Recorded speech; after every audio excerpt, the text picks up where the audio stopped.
John Wertz here, Montgomery County Tea Party. It is December 3rd at 10 a.m. We're here with Barbara Denson, and with me are Kenneth Ernest, Lana Horde, Bob Bagley, and Larry Rogers. And welcome. Thank you. Good.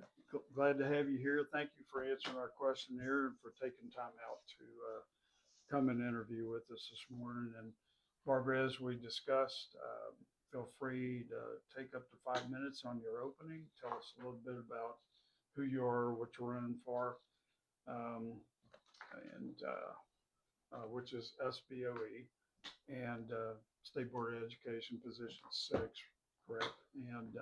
And then we'll get into the Q&A. Okay. All right. Great. Thank you. So I'm Barbara Denson. I am running for this position. What originally got me started in this is when I found out how climate science was being treated in the science books. I was working with a group of engineers and scientists that when we realized this, first we tried to address it through getting some legislation passed to tighten up the TEAC standards. And when that didn't work, we went to the State Board of Education and we presented evidence to show that there were errors in the books, because we were under the impression they would then send this on to the publishers, who would either have to correct their books or justify what's in there. We knew we had science on our side. We knew that all this that they're saying, and to be clear, the climate's always changed. The climate will always change. It's not us. But there's a whole lot of evidence that we showed beyond that, and showed that the things they were teaching were wrong. The State Board of Education didn't, like, they sent it to the publishers, but no one's advocating to make the changes. No one is pushing and saying, the publishers they didn't give them a deadline. They're not, it's not happening, and it's making me just crazy. Oh, I didn't go back to when we first tried to get the TEACs changed. We were told, don't worry about it. It didn't pass, but it didn't get put on the calendar was the thing. And they said, don't worry about it. You can come back in 2 years and try again. And I'm thinking, we can't, we know there's bad information in these books. We can't just sit here and knowingly let kids have bad information in their books. So which is why we took it to the state board. And then when no one on the state board was really pushing to make these changes, we realized, somebody needed to do this. So they asked me to do it. And since then, I have found out, as I've been learning more about the process and understanding how this works, I found out a lot more issues that are in the books. They've got DEI, they've got CRT. They're teaching our kids in Texas that they should be eating bugs instead of beef, because they're saying that you're destroying the planet. Basically, everything they're doing, by breathing, you're destroying the planet.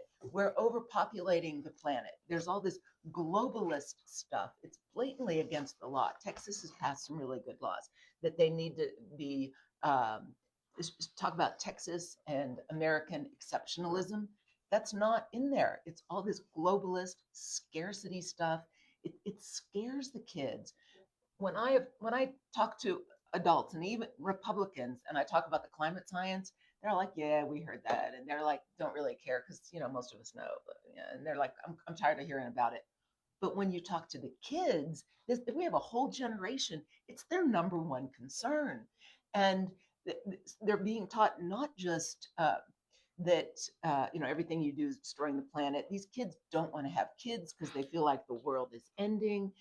The books are filled with stories of scarcity and poverty around the world. And they've got stories of oppression of ethnicities and races. I would love to see those replaced with stories of people in the United States that have become successful, of whatever race, whatever ethnicity.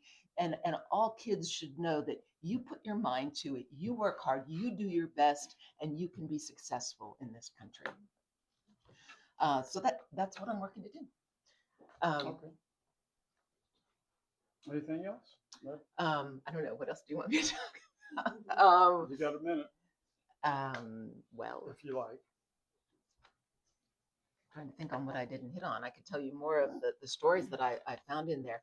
They had stories in there I was appalled by so many things. I hate to talk about the negatives so much, but they had like, at one point, they had these two really chubby, round black boys, and they have their backs towards each other, and they're playing video games, and then they turn their heads and they're about to kiss each other on the lips. Hmm. So the law says no obscenity, nothing homosexual. So all these reviewers don't see it. But any conservative who's looking at this is going to have issues with this on many levels. It's, you know, they're going to say, well, it's not really grooming. It's just, it's not right. We don't want this. I mean, I want to show kids that are healthy and enjoying the outdoors and not on video games all the time. They even had in there um, like one app that was uh, two kids with one was telling the other about an app on his phone that took his cat and put it in funny costumes. They're promoting TikTok apps in our books. Hmm. Okay, well, thank you for that overview. What's your education and Um, background? I went to Catholic grade school. I went to public high school. I went to Grove City College, which, if any of you heard of Grove City, when my kids were looking at colleges and we looked at the Princeton Review, they listed Grove City College as the second to the most conservative college in the United States. So that's what made me conservative. I studied economics with Hans Sennholz, who wrote the book on, along with Friedman, but he was the other name that wrote the books that conservative schools use. And then I went to University of Pittsburgh and got a degree in engineering, magna cum laude. Okay, great.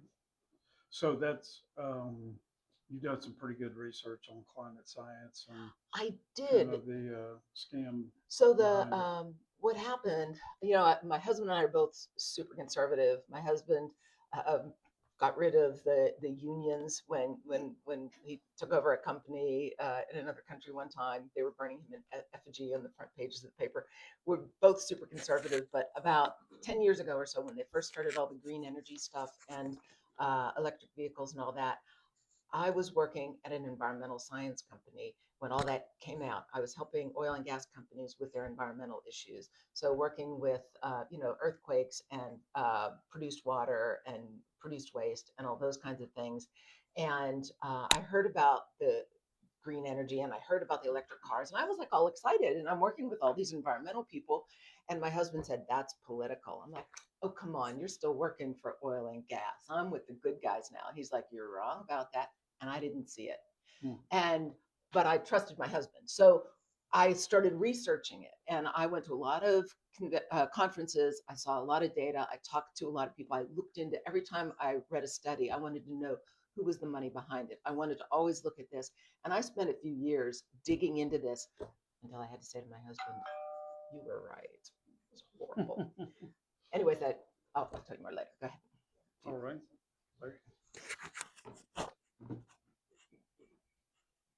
Give us an overview. You kind of touched on it a little bit, but a little more detail. Um, how to fix climate science and what is climate science? Um, how to fix it? I'm not sure what your question is. You mean how to get it correctly in the books? Yeah. Well, first, what is climate? What does it mean? Yeah, and then how do you propose it? So, real climate scientists, first of all, look at climate in the large scale. So, the problem we have is that sometimes politicians or the media will pull, and it's never real scientists that have this other side going. They will look at like 2 months or something and show, oh, look, the temperature is going up. But in reality, when you look at the larger scale, for example, the temperature tends to go up first and then carbon dioxide goes up afterwards because it's caused by like the oceans getting a degree or two warmer as they do, and that's going to reduce increase the carbon dioxide. So you have to look at the grand picture of this. Along similar lines, you look at how over the millennia, you see the temperature has gone up and down. Like anytime you've been on a trip anywhere and you've gone and you've seen, you're in the mountains somewhere and you've you see the strata and you go, oh yeah, there used to be a beach right there because we've got sandstone there. Like the climate has changed. It's always changed. The earth has moved around. Everything, there's places, now that are um, barren that used to have snow and ice and glaciers. It's always changed. And it isn't anything we did. I'm going to give you one example. When my husband and I, a couple of years ago, were in Belize. Belize is all covered over with, if you've been there, it's just covered over with woods and things everywhere. Well, we did a tour into through this cave, and you crawl up through all this water is coming down through the cave, and you get there and you see where they showed you there were these giant bowls still there where the natives at that time were making offerings to the gods. And so there was a famine going on because there were in a drought period and there were very few fruits and vegetables. I say it's a lot like today. They were giving the fruits and vegetables to the gods in these big bowls, but the leaders were taking it, right, in the evenings. So, it's the same thing now. We're paying money to, like, they're telling us the climate's changing, give us money, we're going to change it. Really? It's not going to do anything. It's the same story, a story as old as time. Lots of new Belize, he has a couple houses down I wish. I love Belize. I do too. Yeah, I love the mainland and the islands too. But Bluebonnet curriculum started a whole mess here in Montgomery County Oh. when they were reviewing it before it started. There was a lot of controversy here in the county, and it seems like the teachers are liking it now that didn't like it to begin with, and the schools are liking it. I mean, that's what we're hearing. Um, will State Board of Education do a review on this curriculum in the future to see if to monitor it and So everything gets reviewed on an 8-year cycle, which sounds so long to me, especially for things like science Way that too change long. so fast. But the issue is that they have got so much that they have to review that they've like put it out on a calendar so that everything will get reviewed. Um, and do you want to hear more about the review process or hear more about Bluebonnet? either one. I would like to see it done in 5 years or less, because we started a new program. There's always going to be There things. needs to be That's a good point. an evaluation of it, Yeah. to make sure that it's going in the right direction. If you wait 8 years, then I would think that they're Yeah. already indoctrinated or messed A up a whole- number of Right, right. So I have only heard really glowing things for the most part from people that have talked about this. My understanding of it is that they're putting in more interesting stories, if you will, and cultural stories, as opposed to what I've seen that we have now, like these HMH books, which they just approved, which I went and spoke to the state board and presented a lot of evidence as to why they shouldn't be approved. There's just a lot of things blatantly illegal in those books, but they have stupid stories in there now. It's like, Penny's purple purse, blah blah blah, dumb things. Whereas you could take historical stories, cultural stories, and as long as they're reading a story, why not have something in there that's going to teach them something at the same time? It makes no sense to me. The only thing negative I've heard is from some teachers that are upset that there's the occasional biblical story in there. And to be fair, that's part of our culture. That's how our country was founded. I think those are stories that they're everyone should know the Good Samaritan. Everyone should know David and Goliath. There is nothing wrong with having those in there. This is the United States. This is who we are as a people. But that's the only negative I've heard so far. Okay. Thank you. there. More thought. Yeah, go ahead. I was just going to talk more about the review process, but I can do that in my couple minutes at the end if you want. So my question is, State Board of Education, a lot of people don't know what it is and what it does. So a little bit of what they do, and then where do we stand right now as far as a majority conservative position and a minority position? And what will moving you into that do to change that balance? Like, can we make a big enough impact if we can get more conservatives on there? Where do we stand on that spectrum? Yes. So the state board, the main things they do, one is approve the textbooks. They also approve charter schools. And the other main thing they do is a group of them get on the committee that oversees the permanent school fund, along with the land commissioner and a couple of her people, and then the governor appoints a few people. I'll go ahead and start with that. That is 60 billion. That's with the B. And what that fund is there for is partly to fund the textbooks for kids. They allocate, I think it was $400 for each kid. The last I saw, I haven't heard the updated numbers on it. I'm sure it's more than that now. And then the fund is also sitting there to be the backbone for any school districts that want to do bonds to have buildings built, whatever. So that money is sitting there so that their bonds can have AAA ratings, so they get better interest rates on them. One of the things that they did that was really great, I think, is they, not that long ago, looked at where they were investing their money. They had their money invested through BlackRock, and a lot of us have problems with that. And I think it is great that they are trying to invest more and more into Texas. And if I ended up on that committee, I'd be all behind putting more into Texas, investing in that. And then the charter schools, we don't have enough charter schools. There's a huge demand for them. The issue is making sure that they're going to be successful, because it's really bad to get one started and kids don't want to go there and it doesn't succeed. So I understand that the TEA first reviews them and they make sure that they meet all of their standards. So they've been through a pretty rigorous process before they get to the state board.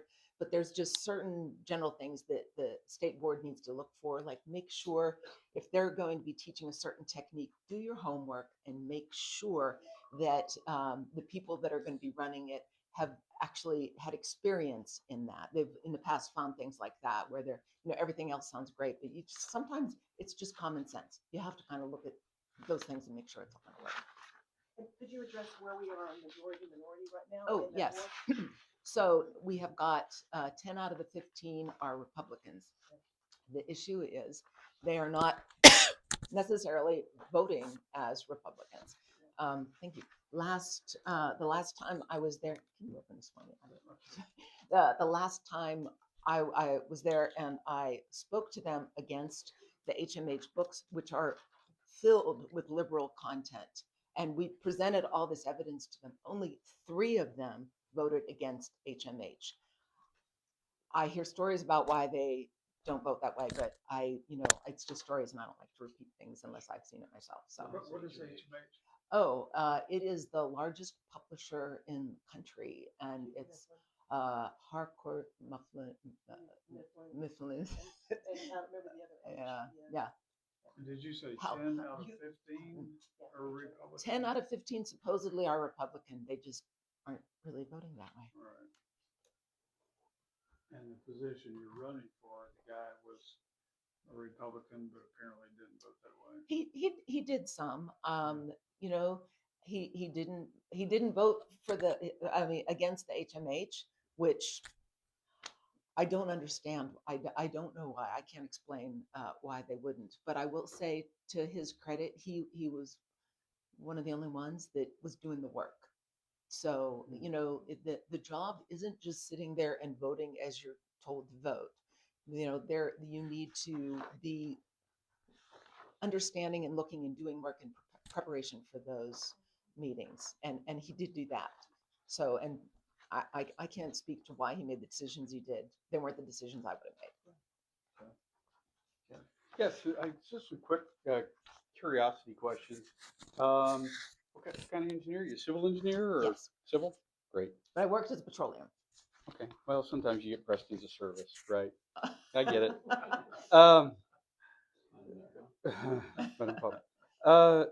So as a Republican, before I get there again, my main question, Are you aware of what's going on, and are you for or against open primaries? Oh, hadn't really thought about it. You know, I grew up in Pennsylvania where you had to register for whatever you were going to vote for, and I never heard a problem with that. So, yeah, I guess I wouldn't have a problem having it closed to Republicans. Okay. Yeah. By chance, have you been to convention? You've been to state Yes. convention? Excellent. Okay. Main question, TASB. Give me your thoughts on TASB and their role in the educational system in Texas, and if they should have any role. What is TASB? Texas. Standardized testing. Yeah, it's a stand. Yeah, And We use acronyms. yeah. Sorry. Yeah.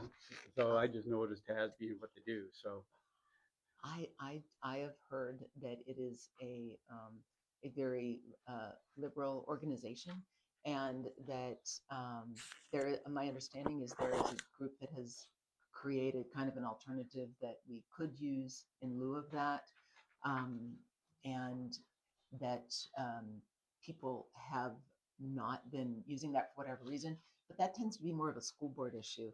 That's not really something that the state board of education deals with. So the state board is all just really about the books.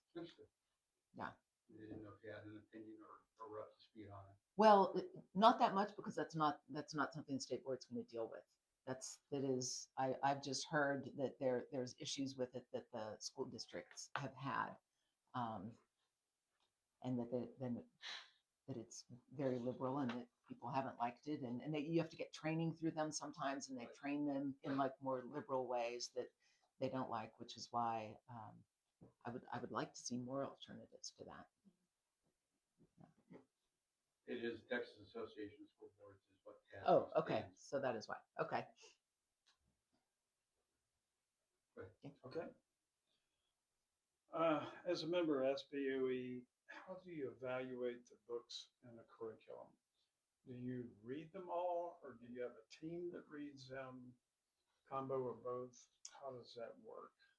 Yes. So the way it works is each of the board members get, I believe it's 50 reviewers that they choose. And I think that this process is where we're really running into problems. This is what I was going to bring up at the end. I went and spoke at this last meeting with one of the reviewers who found 24 issues she flagged that were in the HMH books. And and we talked about them, we presented these problems, and after the review, and that's the only time we get to talk, is when we go up there and we do our presentations. After that, a gentleman, I believe with the TEA, came out and he presented HMH books, asking everyone to vote on them, and he said there were 0 flags in the books. Well, of those, whatever, 600 or so reviewers, whatever, I had one right there sitting next to me who had flagged 24 issues. And HMH had pushed her. She had started with 30, and they had agreed to make 6 changes, but there were 24 issues. She refused to take down her flag. And at the end, after she refused and all that, she went to do her review, and it wouldn't let her submit her review. And the other thing that the guy, I think, like I said, TEA guy, I'm not sure, came in, and when he was presenting all of this, he said, and they had all the reviews were glowing, 95, 98%. Everybody just loved these books. And she couldn't even do it. And one of the state board members said her password couldn't work, so she couldn't even get in and see the books. I don't know why she didn't maybe start that earlier. I don't know. But there's a lot of issues with that process. And I've been told is they just go out and they ask teachers to review it. And I think, and they get paid. These are paid reviewers. And I think the problem is we've been doing this for like a generation now. So if you get a young teacher who's probably going to want the extra money for doing it, they've been trained in all this. They don't see what the problems are. So I think that's part of our problem. Okay. Larry?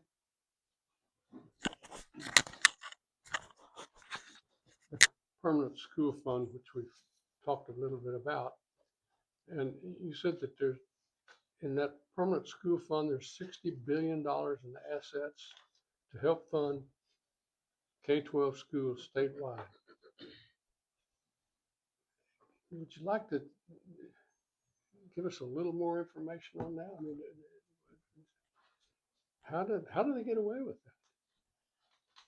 that? What do you mean by get away with it? Well, By sitting on so much money? Yeah. How does that happen? I don't know. And how much do they use? Well, like I said, it's like, $400 or something, or that's what it was, I believe, in like 2023, which is the last I could find whenever I looked it up. And it goes to whichever schools agree to use the materials that they have approved. So it's a way to to get them to use the materials that they want them to use. That's the basic thing. It's just sitting there. Which is why I personally would love to see that being, if it's just going to be sitting there, and that's not up to the state board to decide. That's like a government thing. So and all they can do is, if you are on that board, make sure you're investing it to help the state. That's all I can see.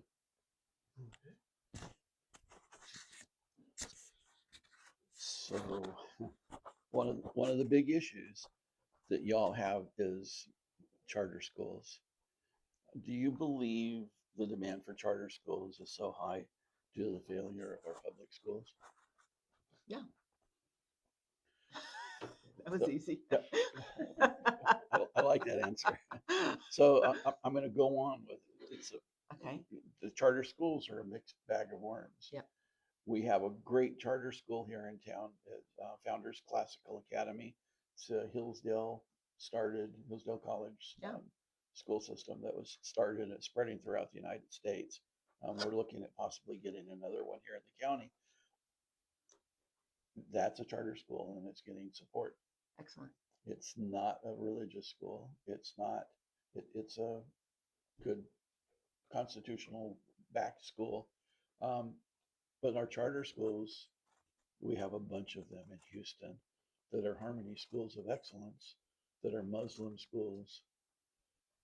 And they are also getting our tax dollars and running with them. I'm trying to figure out how and why a Muslim school can get money for the state for a charter school, but we can't get parochial Catholic or Methodist or Baptist schools to have that same. I believe I've seen something where they're trying to change that, though, aren't they? Wasn't there a law or something that? Well, they're funded by But to Turkey, try and make it so that they can. primarily So they're. Turkey. But it's either in the works or it's happened where they're trying to either pass a law or they did pass the law. I'd have to look that up again to That's see. a biggie with charter schools in the state, and with the changes in the culture that we're seeing, I think it's going to continue to grow.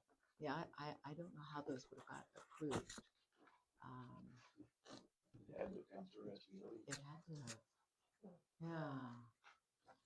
Huh. Yeah, like I said, there's a lot of them that just aren't voting the way we would think they would.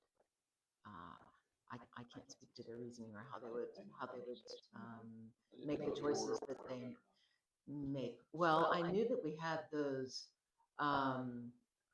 communities that are.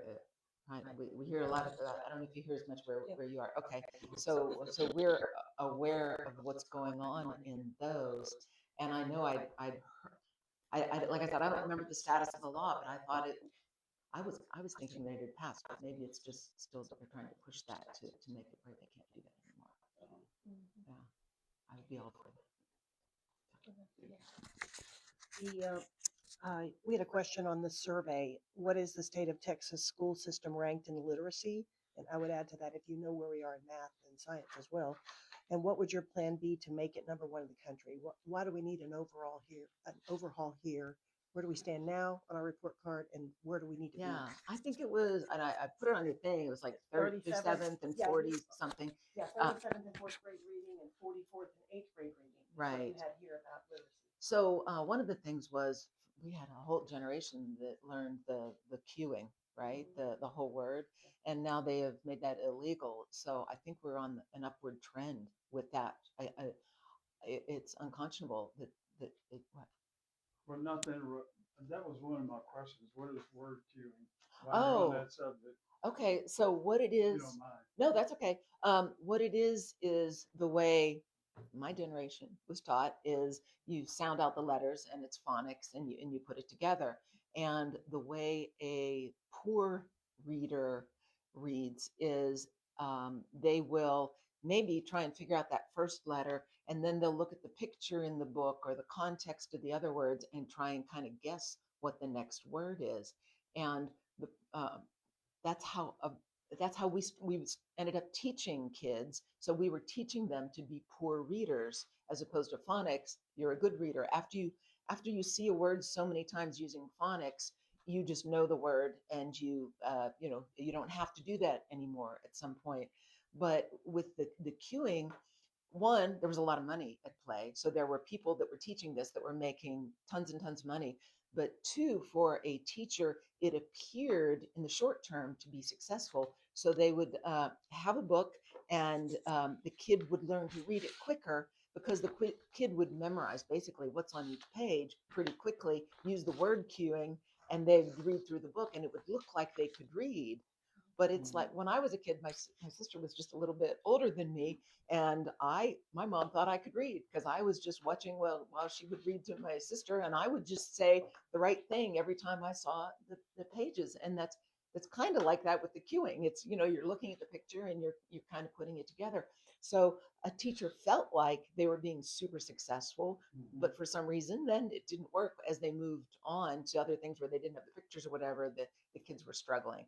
And so um, Mississippi was one of the few states that didn't do that. They went from something like 47th in the country up to like number 7.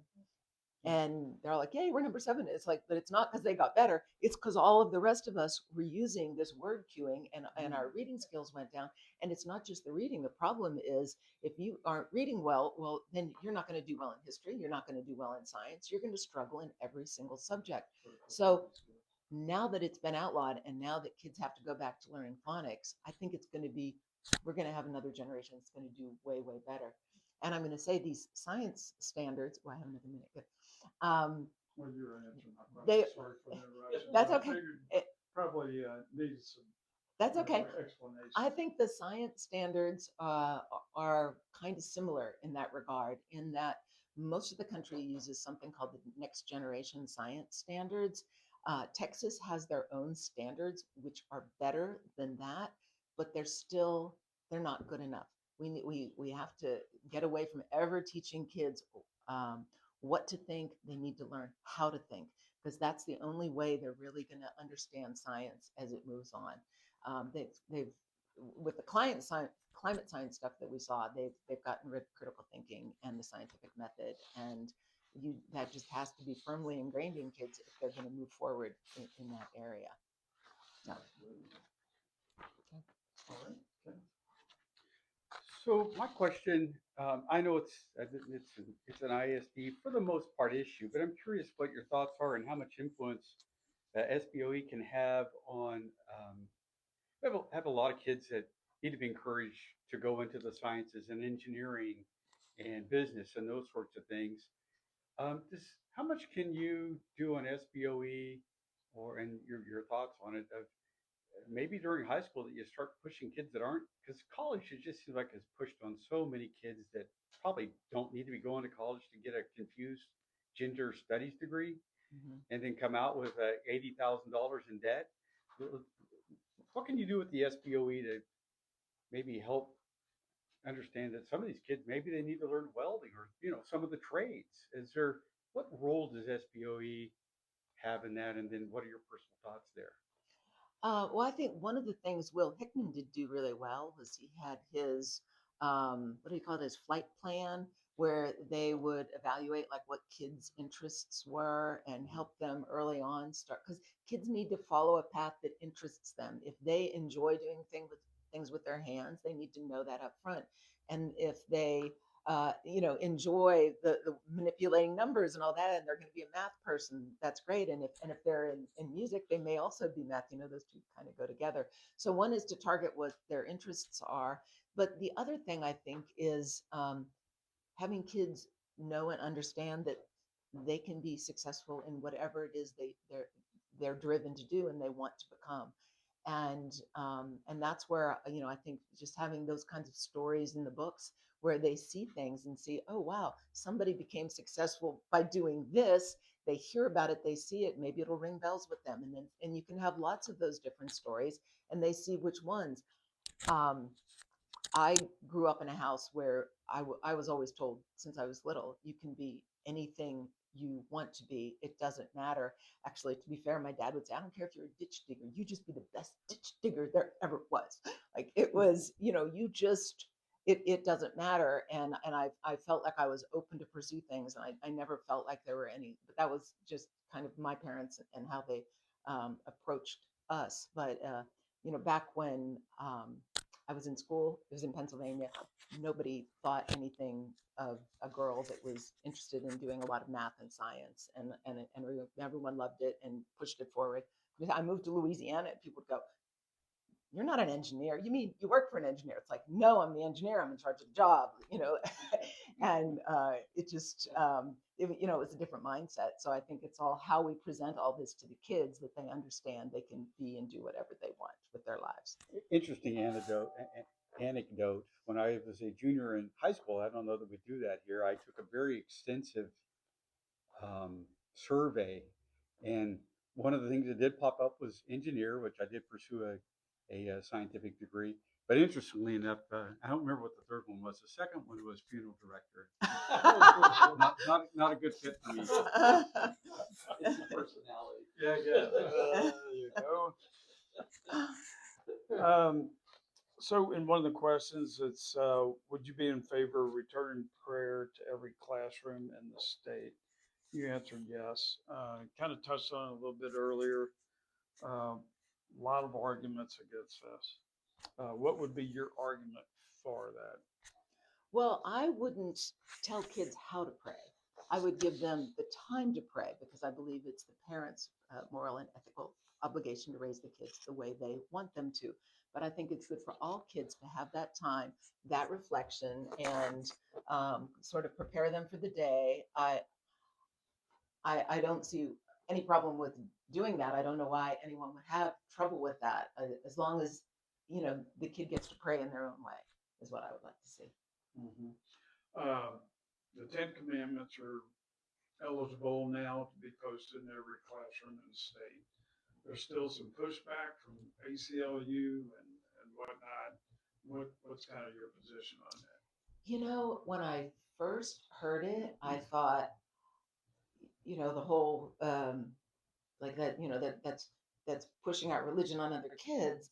And I thought, and the problem is we're opening the door that other people then down the road, whenever it's not the Republicans that are in charge, that they could then post, the Quran next to it, or they could post something that devil worshippers like, which I didn't even know they existed, but I've heard, like you're opening the door, and they could all end up having it there. And I was really a little concerned. And then I thought it through more, and that, this is our country, this is who we are, this is what we're based on.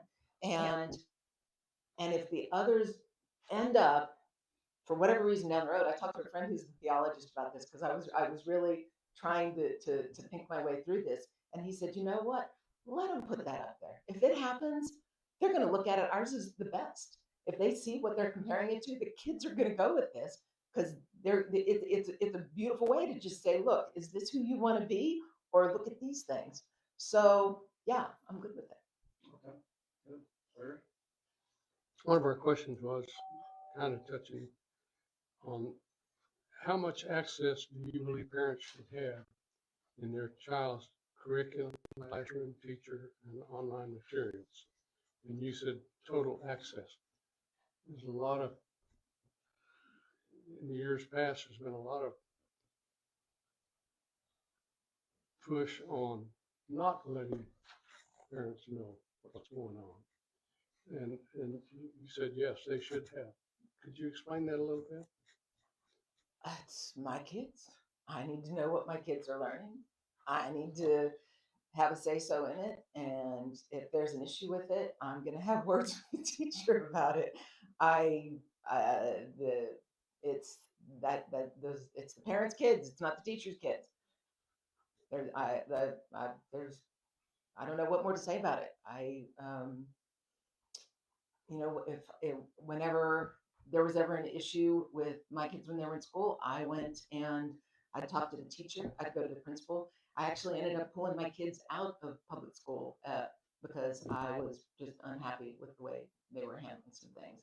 Um, so it's, as I said before, it's up to us. It's our kids, the way they're raised. So you really believe that being a parent has some merit, huh? It's not it's not the village raising the kid. It's your kid, and you get to raise the kid the way you want to, and you're in charge. And it's not globalism and all this stuff. It is your family. It's your kid, and that's the priority. So I read your answer on where does separation of church and state have its origins, and um, talking about the Ten Commandments and not wanting it to be it's a historical thing as well as a spiritual thing, and morals that I think need to be taught not only at home but reemphasized in the schools. I don't believe we would have the problem that we have with um, violence in our schools today. But I'm trying to figure out where the question needs to go. I gave a um, McGaffey's reader to a fifth grade teacher, and you open the first page, and on the first page was a prayer. Now these were the books that were used in our schools before, long time ago, huh.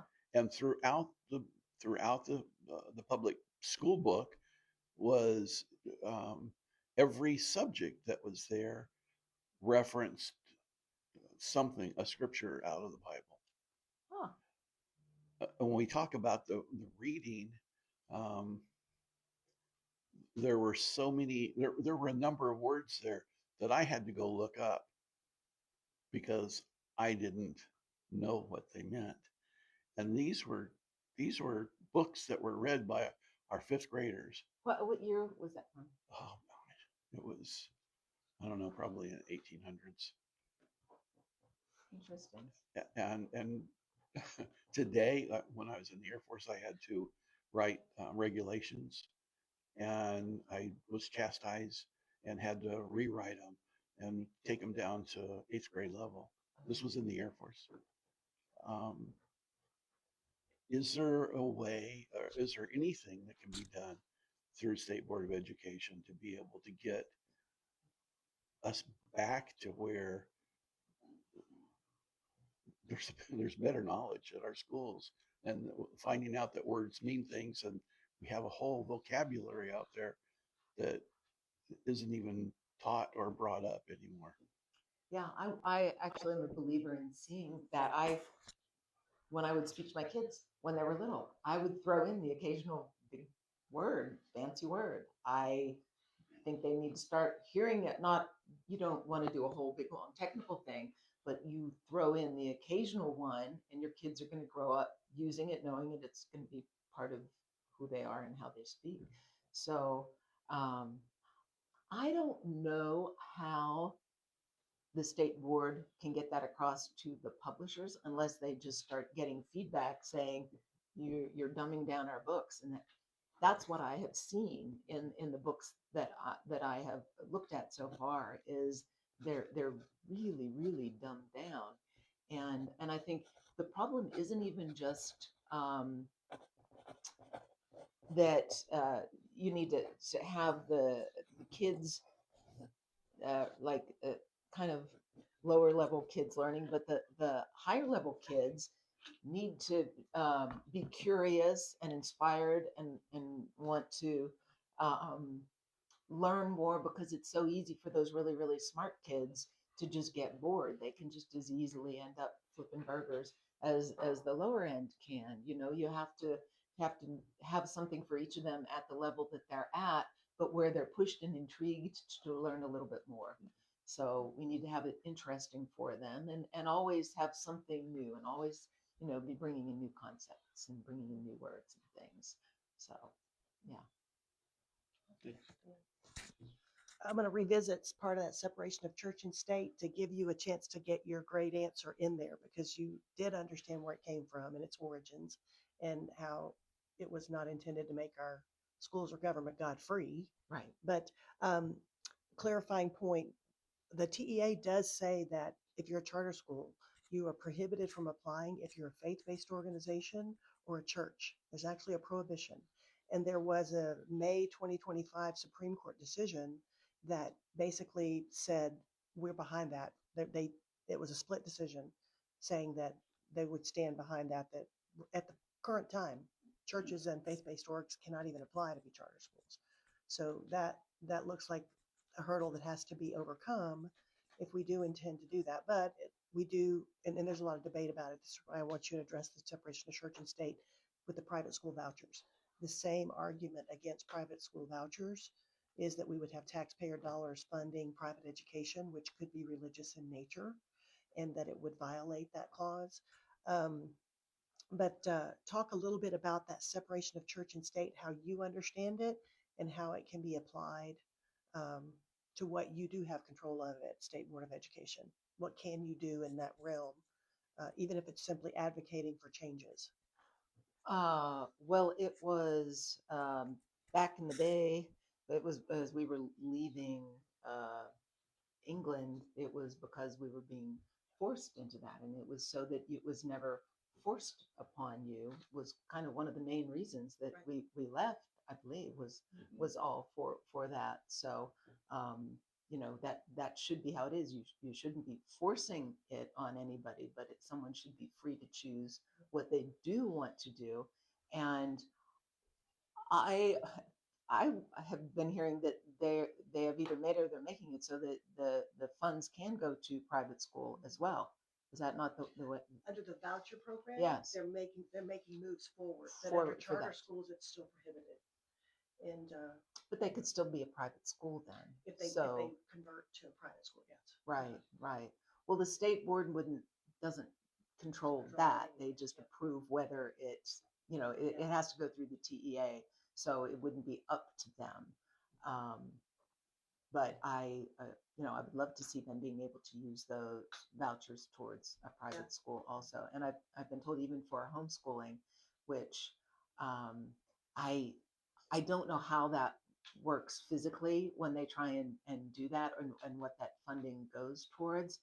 I was talking to somebody last night who was saying he would like to see the whole public school system just go away, which kind of blew my mind. I'm very, very limited government, and in theory, I would love to see that happen, but in reality, trying to see how, you know, like how that could work. This is one of those things, work yourself out of a job, right? Because it's funny to me to be working in the government when I'm very, very limited government by nature. But I was intrigued, and so this is just going through my mind now, like trying to envision how you could make that transition to where, you know, and I think we would just have to keep shrinking it, I guess. Yeah. Interesting. I thought I didn't have a question, but I did. Okay. What do you see as the difference between you and your opponent? And I think there's just one right now, correct? There is just one, and she was already running when I did this, and it was just when I looked into it, I felt like I would do the work, and I know I will do the work, and just from I spent a week doing my due diligence, and I don't like to shoot down other conservatives, so I won't say other than to say that I just, after I did my due diligence, I felt like I would do a much better job, mostly because I'm retired, I have the time, my kids are gone, all I have to do is play with my grandkids on occasion, and this is going to take a whole lot of work to get it right. Like just even in the past couple of months as I've been campaigning, I've really been investigating how the state board functions. And since I have a minute here, I'll tell you I um, what I would do is as I get these 50 reviewers, I'm already taking names right now. When I come across somebody and they say, because I tell them I'm looking for like people that are retired that are scientists or mathematicians or historians or something. I want to find experts that are conservative, that are retired, they have the time, and they could be the ones reviewing these books because I want to make sure they're really good. And I would have this team of 50 people, and when they had flags and things, I want to know about it because I can't read all those books. That's why you have all these reviewers to do it. But if they find flags and they turn it in, I want to be in touch with those 50, and I want to know what they're doing. And if anybody ever gets up there and ever again says all these books were cleared in and everybody loved them, they were all great reviews, I'll be like, I have 24 reviewers that have each of them have found these six because and I don't know how the others are doing it.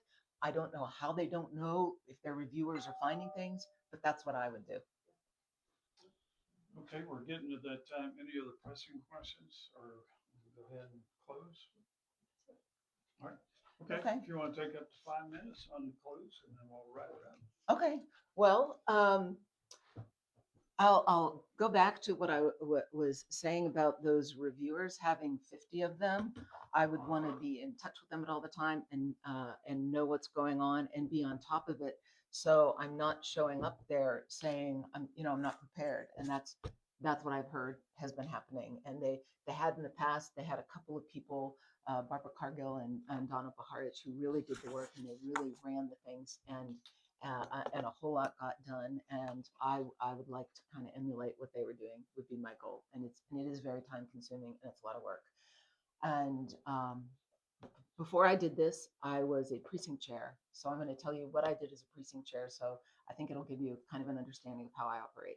So I got the precinct from Nancy Scott, who's the precinct chair ahead of me. Some of you may know her. She's been like volunteer of the year for Harris County Republican Party. She's been everything and every accolade and done everything you can possibly imagine. She heard me give one of my talks about climate change a few years ago, and at the end of my talk, she said, "You're going to replace me as precinct chair." And she spent like a year training me and showing me what to do and everything. And she's in her 80s, dear, wonderful woman, couldn't physically block walk. We have a really, really huge precinct. Because I said, I didn't even know I had a precinct chair at the time. I didn't know what a precinct chair was. No one had ever block walked. No one had ever, I knew none of this had existed, or I would have been doing it a long time ago. She said, the problem is we've got all these gated communities. What are we going to do? So I started calling each gated community. I got the list of all the Republicans in each of those communities, and I would call and call and call and call till I got somebody and got them to agree to be a block captain, and they would work their neighborhood. And then I called the next one, and I called all of them until I got somebody, and I got all but I think 3 of the neighborhoods in which I called every single Republican, and I couldn't find somebody willing to do it. But I got a lot of block captains, and then my block captains started, as they block walked, they'd find other people that wanted to work with them. So then they had more on there, and then kind of word got out. We had a good group. So I got to the point I had 22 block captains, and I was working my block captains, and we really worked our precinct and did a great job. And our goal, like in the last election, was to get everybody to work the whole way down the ballot, because we weren't going to go around and argue people, who are you going to vote? We went to all the Republicans, and if they were Republican and they were going to vote, just make sure they went all the way down. And we had a tremendous group of people working the whole way down the ballot. And we thought there were some people it was because of us, we actually got them over the edge. So, and into office, because the numbers were so much stronger in ours than that. So that is, I think I work well with people.